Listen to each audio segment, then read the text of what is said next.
अस्सलाम वालेकुम। उम्मीद है आप सब खैरियत से होंगे। आज 4 नवंबर 2024 है। उम्मीद है आपका स्टॉक का सेशन अच्छा गुजरा होगा।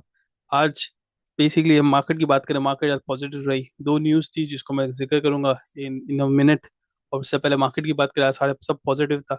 एक सर्टेन पॉइंट पे सेल ऑफ नजर आया, लेकिन फिर हमने देखा कि लोग सिग्निफिकेंटली बाय कर रहे थे, तो विच इंडिकेट्स कि market still positive in upward trend में। सारे तकरीबन ऑलमोस्ट सब न्यूज़ भी पॉजिटिव है, पाकिस्तान के फेवर में फिलहाल नजर आ रही है। तो इस वजह से मार्केट में पॉजिटिव रहा। कुछ स्टॉक्स वो भी बढ़े जो बढ़ने नहीं चाहिए थे। जो मैं समझता हूँ, मार्केट बढ़ रही है तो जाहिर तरीके के साथ सभी बह रहे हैं। तो ऑब्वियसली सजेशन, सिर्फ क्लियर मैसेज और सजेशन सिर्फ यही है कि सिर्फ और सिर्फ जिस पे आपकी रिसर्च है और स्ट्रॉन्ग शेयर्स हैं उन पे ही इन्वेस्ट करें, हर शेयर में इन्वेस्ट ना करें। न्यूज़ की बात करें, आज मार्केट में न्यूज़ क्या थी? हाँ, आज बेसिकली न्यूज़ थी कि एक तो सबसे बड़ी और अच्छी न्यूज़ थी जिसमें मुझे भी इंटरेस्ट है, डिजिटल करेंसी लीगलाइजेशन। और दूसरी मॉनेटरी पॉलिसी कट, उस पर इम्पैक्ट को डिस्कस करेंगे। सबसे पहले डिजिटल करेंसी लीगलाइजेशन की बात करें, आज मैं बेसिकली देख रहा था कि स्टेट बैंक थोड़ा सा अपने चेंजेस लेके आ रहा है रूल्स में, लॉज में, जिसमें जो डिजिटल करेंसी इसको लीगलाइज कर रहा है। इसको लीगलाइज करने का वजह ये कि आईएमएफ का काफ़ी फोकस था कि क्यों, ऑब्वियसली आईएमएफ समझदार तो है। वो भी समझता है कि इंटरनली भी पाकिस्तान में बहुत इलीगल मोड ऑफ के थ्रू डिजिटल करेंसी में ट्रेडिंग होती है। तो आईएमएफ ने देख लिया, आईएमएफ के लिए पाकिस्तान एक एसेट है। क्यों एसेट है? क्योंकि उसने इसको लोन दिया हुआ है, उससे वसूल करना है। तो आईएमएफ ने पाकिस्तान को सजेस्ट किया तो उस वक्त कि भाई डिजिटल करेंसी को लीगलाइज किया जाए। मैं समझता हूँ उसी का स्टेप है कि स्टेट बैंक ने रूल्स चेंज कर रहा है और लीगलाइज कर रहा है। अब किस तरह लीगलाइज करेगा, क्या प्लेटफॉर्म होंगे, किस तरह ट्रेड करेगा, अभी इस पर क्लैरिटी नहीं है।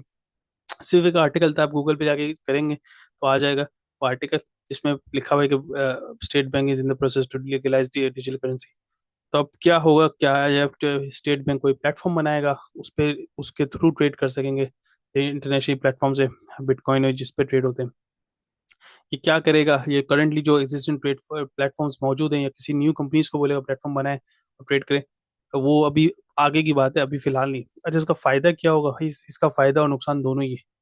फायदा अगर देखें ना, मुल्क में डॉलर की फ्लो रहेगी, मतलब फॉरेन करेंसी की फ्लो रहेगी, विच इज़ गुड मुल्क के हिसाब से। और काफ़ी सारे लोग इलीगल फॉर्म के थ्रू ट्रेड करते हैं और इलीगली मनी रखते हैं, तो आई थिंक विच ये बेटर, एक अच्छा इंडिकेशन होगा मुल्क के लिए।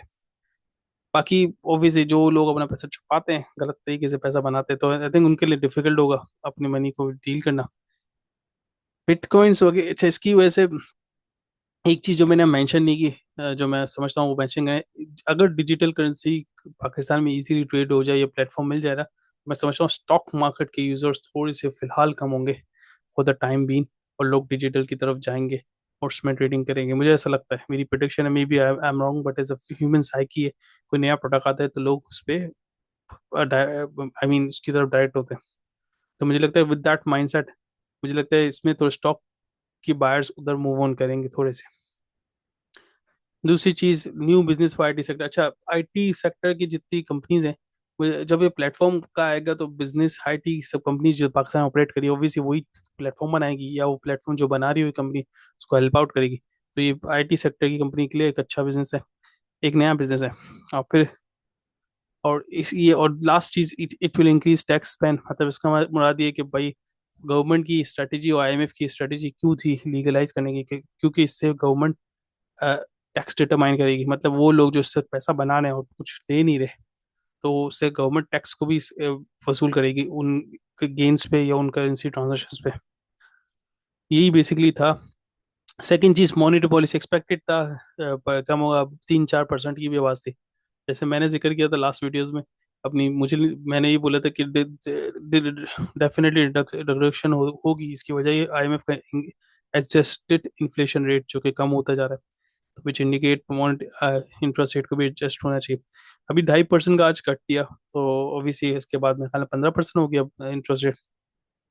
इम्पैक्ट किस पे करेगा? मेरे ख्याल में आज तमाम कमर्शियल बैंक्स डाउनवर्ड ट्रेंड पे थे। डेफिनेटली इसकी सीधी उस एग्जैक्टली वजह यही है कि मॉनेटरी इंटरेस्ट रेट कम होना था, जो हो गया।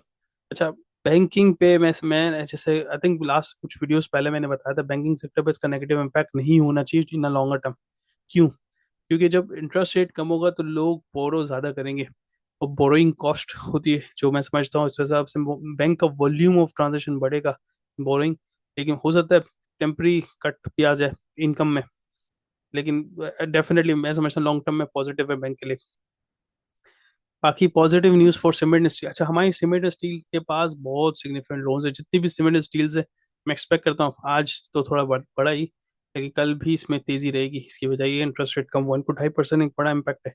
लेकिन एज ए इन्वेस्टर मैं समझता हूँ कि जो कंपनी जो इस बेसिस पर डिसाइड करता है कि इंटरेस्ट रेट कम हुआ तो वैल्यू बढ़ेगी, मेरे ख्याल में बड़े एक मतलब एक अकलमंदाना इन्वेस्टर का फैसला नहीं, डिसीजन का क्राइटेरिया नहीं होना चाहिए कि इंटरेस्ट रेट कम हो रहा है तो इसमें इन्वेस्ट करना चाहिए। आई थिंक पॉजिटिव आएंगे, इम्पैक्ट पड़ेगा, लेकिन इसकी बेसिस पे डिसीजन लेना is not useful. Short term में हम देखेंगे बढ़ेगी ये कंपनी, जो शॉर्ट टर्म में ट्रेडर्स हैं उनके लिए इंडिकेशन है कि look around cement and steel. अच्छा, अच्छा बाकी हम पॉजिटिव साइड तो देखते हैं कि लोन लिया हुआ लोन पे इंटरेस्ट कम हो गया, लेकिन एट द सेम टाइम बहुत सारी कंपनीज हैं इनके पास फिक्स इंस्ट्रूमेंट या इंटरेस्ट बेस है इनकम है, मतलब सेविंग अकाउंट में रखा हुआ है या fix interest interest instrument account में रखा हुआ है, म्यूचुअल फंड में इन्वेस्ट किया हुआ है जो कैश बेस है, तो उनकी इनकम पे भी फर्क पड़ेगा। मेरे ख्याल में हमारी पेट्रोलियम के इंटरेस्ट इनकम काफ़ी ज़्यादा है, तो वो बहुत सिग्निफिकेंट इम्पैक्ट पड़ेगी 2.5% से। इस तरह की जितनी भी कंपनीज जिसने इंटरेस्ट बेस्ड इंस्ट्रूमेंट में इन्वेस्ट किया हुआ है तो वो इम्पैक्ट पड़ेगा। मेरे ख्याल में कैपको ने भी कैश बेस म्यूचुअल फंड्स में डाले हुए कैश, तो उस पर इम्पैक्ट पड़ेगा। तो जितने भी कंपनीज हैं जिनकी इंटरेस्ट बेस्ड इन्वेस्टमेंट है तो डेफिनेटली उस पर भी इम्पैक्ट पड़ेगा इसका।